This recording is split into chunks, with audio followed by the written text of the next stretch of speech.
উচ্ছেদ হিমন্ত বিশ্ব শৰ্মা নেতৃত্বাধীন চৰকাৰখনৰ প্ৰধান লক্ষ্য আৰু উদ্দেশ্য। হিমন্ত বিশ্ব শৰ্মা চৰকাৰ হোৱাৰ পিছত তেওঁৰ এটাই লক্ষ্য উদ্দেশ্য, তেওঁৰ লক্ষ্য উদ্দেশ্য অসমৰ উন্নয়ন কৰা নহয়। তেওঁৰ লক্ষ্য উদ্দেশ্য হৈছে অসমৰ পৰা কেনেকৈ মুছলমানসকলক উচ্ছেদ কৰিব। গতিকে হিমন্ত বিশ্ব শৰ্মাক আমি বাৰ বাৰ লগ ধৰিছোঁ আৰু কৈছোঁ যে মুখ্যমন্ত্ৰী মহোদয়, অসমত যিসকল মুছলমান আছে প্ৰতিজন মুছলমান খিলঞ্জীয়া। আৰু খিলঞ্জীয়া কোন? অসমত যিসকল জন্মগ্ৰহণ কৰিছে, অসমত যিসকল মুছলমান জন্মগ্ৰহণ কৰিছে প্ৰতিজন মুছলমানেই খিলঞ্জীয়া। আৰু যদি ইয়াত কোনোবা বাংলাদেশী আছে তেতিয়াহ'লে তেওঁক বহিষ্কাৰ কৰক।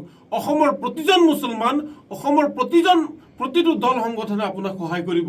কিন্তু আপুনি সংবিধান উলংঘা কৰি, উচ্চতম ন্যায়ালয়ৰ ৰায় উলংঘা কৰি, উচ্চ ন্যায়ালয়ৰ আপোনাৰ ৰায় উলংঘা কৰি আপুনি একমাত্ৰ মুছলমানসকলক বাৰম্বাৰ টাৰ্গেট কৰি উচ্ছেদ কৰি আছে।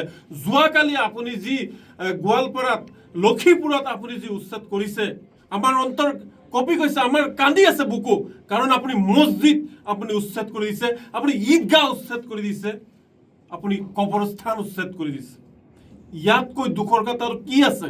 আপোনাৰ চৰকাৰৰ সময়ত মুছলমান সুৰক্ষিত নহয়তো নহয়, যিটো পবিত্ৰ স্থান মুছলমানসকলৰ, আপুনি মছজিদ পৰ্যন্ত আপুনি উচ্ছেদ কৰি দিছে।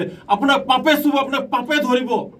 এই মছজিদে কান্দি কান্দি আপোনাৰ চৰকাৰখন 2026ত হিলাই দিব। এই যে আপোনাৰ য'ত নামাজ পঢ়া হয় ঈদগাহ, সেই ঈদগাহ আপুনি ভাঙি দিছে। মুছলমানসকলৰ অন্তৰে কান্দি আছে আৰু আপোনাক নিশ্চয় অভিশাপ দি আছে। আৰু এই অভিশাপৰ ফলত 2026 চনৰ আপোনাৰ চৰকাৰ কিন্তু হিলি যাব। গতিকে মুখ্যমন্ত্ৰী ডাঙৰীয়া, এতিয়াও সময় আছে। আপুনি অন্যায় কৰি আছে, অগণতান্ত্ৰিকভাৱে, অমানৱীয়ভাৱে আপুনি মুছলমানসকলক বাৰম্বাৰ টাৰ্গেট কৰিছে আৰু টাৰ্গেট কৰি মুছলমানসকলক হত্যা কৰি আছে, উচ্ছেদ কৰি আছে, ন্যায়ৰ পৰা বঞ্চিত কৰি আছে। এতিয়া এই মুছলমানসকল ন্যায় বিচাৰি ক'ত যাব? কাৰ ওচৰত যাব? এতিয়া যেন দিল্লী, দিছপুৰ ন্যায় নাই, মুছলমানসকলৰ বাবে এতিয়া যে ন্যায় নাই। গতিকে মুখ্যমন্ত্ৰী ডাঙৰীয়া, আপুনি হিন্দুৰো মুখ্যমন্ত্ৰী, আপুনি মুছলমানৰ মুখ্যমন্ত্ৰী, আপুনি অসমৰ মুখ্যমন্ত্ৰী।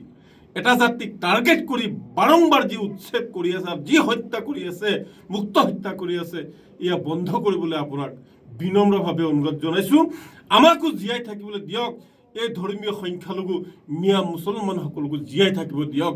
এয়ে আপোনালৈ অনুৰোধ, আপুনি মাৰি নাপেলাব। আৰু যদি মাৰি পেলাব মন আছে, অসমৰ যিমান মুছলমান আছে আপুনি শাৰী শাৰীকৈ তেওঁলোকক থিয় কৰাক আৰু আপুনি মাৰি পেলাক। আৰু আমাৰ ক'বলগীয়া নাই, কাৰণ আমি এতিয়া নিৰাপত্তাহীনতাত ভুগিছোঁ। অসমৰ মুছলমানসকল এতিয়া নিৰাপত্তাহীনতাত ভুগিছে।